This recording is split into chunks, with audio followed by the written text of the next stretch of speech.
man who thinks in terms of nations and peoples. There are nations. There are no peoples. There is only one holistic system of systems.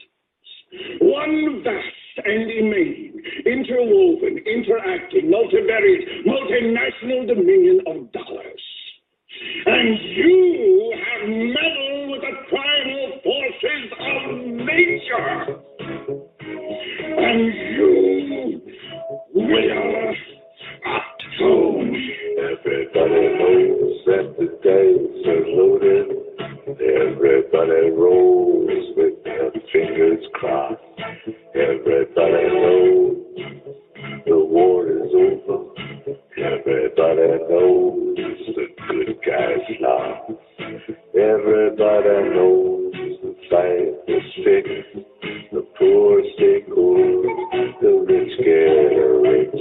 That's how it goes. Everybody knows.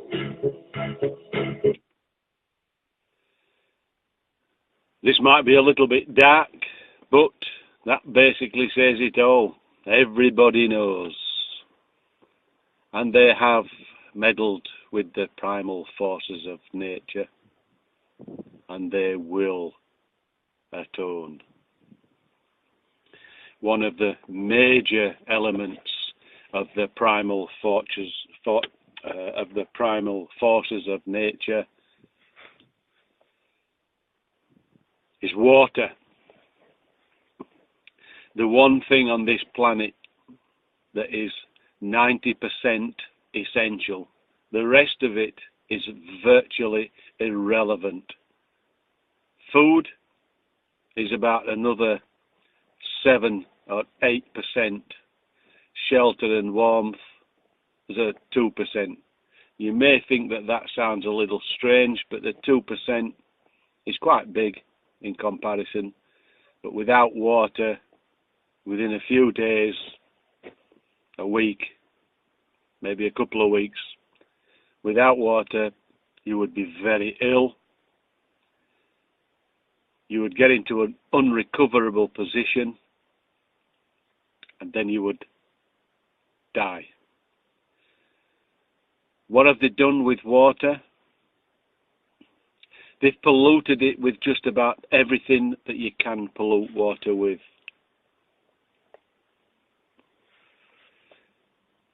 What can we do about our own water supply? Well, first of all, boiling helps, but it doesn't really help that much because what's evaporated from it only consolidates the heavy metals and poisons that's in the water in the first place. So boiling it and boiling off the good stuff leaves the bad stuff behind. So that is why we should be distilling our water at this point in time. And really, and I'm no doctor and I'm no expert, but I can tell you right now that the stuff that you get out of the tap is absolutely not good for you. So distilling water, or otherwise known as deionized water, and a lot of people don't understand. A lot of people think deionized water is something special. They think, well, you can only put it in batteries and you can only put it in kettles because it stops furring.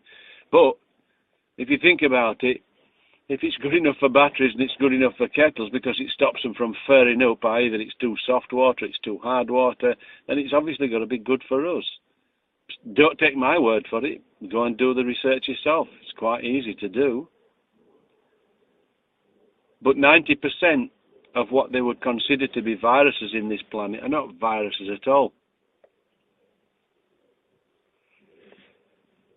It's dehydration. Imagine, I said right at the beginning, that if we don't drink water, then you're going to start with a lot of medical problems. Go to a doctor. One of the things he's not going to consider is, are you drinking enough water? I've been to the doctors many times, not over the last 35 years, but you go there, they don't ask you, are you drinking enough water? They don't ask you that because they don't think it's relevant. But yet they know that we are 98% water, and water is a cure-all.